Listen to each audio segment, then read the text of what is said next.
Hello and welcome to T&M TV News. I'm John Cumming, editor of the Northern Miner. The reputation of Teck as being one of the industry's savviest players has come crashing down. The stock of Canada's biggest base metals miner now trades at just $4, off from $13 a couple of weeks ago and $41 in early September. Teck's troubles stem from the $10 billion it borrowed to buy the assets of Fording Canadian Coal Trust.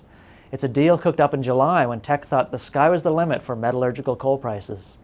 While Teck's coal prices are locked in at $300 per ton until April, there's speculation the price may drop below $200 after that. Of special concern is Teck's ability to repay a $5.8 billion bridge loan that comes due almost a year from now. Teck is springing into action.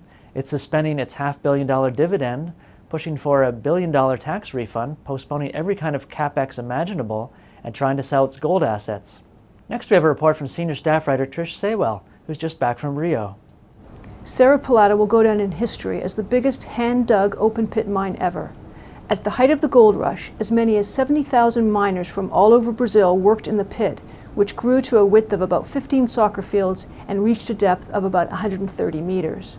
Between 1980 and 1986, the miners produced about 2 million ounces of gold. There's nothing quite like Serra Pelada in terms of grade or in the mix of metals. The deposit holds extremely high grades of gold, platinum, and palladium. Brazilian mining giant Vale had previously drilled about 200 holes there and came up with spellbinding grades. One of its holes in the pit area, for instance, intersected 43 meters, assaying 4,709 grams gold per ton, 204 grams platinum, and 1,174 grams palladium. Now Colossus Minerals, a junior Canadian mining company headquartered in Toronto, is conducting exploration drilling there. The partnership is a joint venture between Colossus and a 45,000-strong local cooperative of miners, most of whom mined the site in the 1980s. Colossus has completed its first 5,000-meter drill program and will start its second round later this month. The junior believes that Serra Pelada will have a resource of about 4 to 5 million tons and has the potential for negative cash costs on gold, net of platinum group metals. Its first drill holes were very encouraging, including the first one, which intersected 88 meters, grading 5.8 grams gold per ton, 6.1 grams platinum, and 6.8 grams palladium.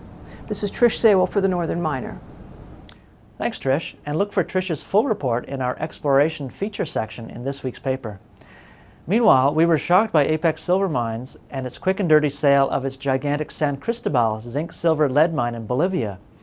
Apex sold its 65% interest to its partner at the mine, Sumitomo, for a mere $22 million plus the assumption of huge liabilities.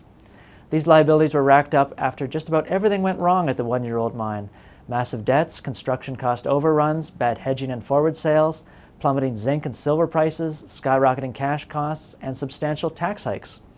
It now looks like political risk was the least of Apex's problems. The situation at San Cristobal was so bad that even the Bolivian government couldn't be bothered to nationalize it. And now it's over to staff writer Gwen Preston and her report on her visit to Apoquindo Minerals projects in Chile. The word Apoquindo means meeting of the chiefs, and it's a highly appropriate name for Apoquindo Minerals, a Vancouver-based explorer focused on Chile and Peru. The company is chaired by Juan Villazu, the former head of Chile's state mining company, Codelco.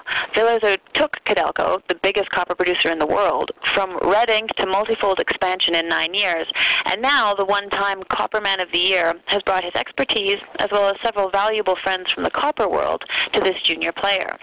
The company's focus is the Apoquindo Copper Project, comprising 2 copper deposits in the Atacama Desert near the city and port of Antofagasta. The area is the park place of copper, with some 11 sizable copper mines within 1,200 square kilometers, including some of the biggest in the world. Infrastructure is readily available in this thriving copper district, and the flat, barren desert provides no impediments to development. The projects themselves, some 18 kilometers apart, are copper oxide manto-type deposits.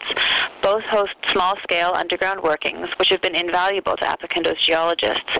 And in just over a year owning the sites, the company has completed 42,000 meters of drilling drilling, as well as trenching, mapping, and geophysical surveys, and proved up resources at both locales totaling some 25 million tons, averaging about 0.8% copper.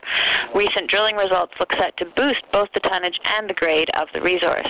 And to get into production as quickly as possible, the company is planning on building or acquiring a mill and leach facility in the very near future in order to soon start pumping pregnant leach solution to one of the solvent extraction electrowinning plants in the area that has extra capacity. Talks to arrange such a deal are already underway.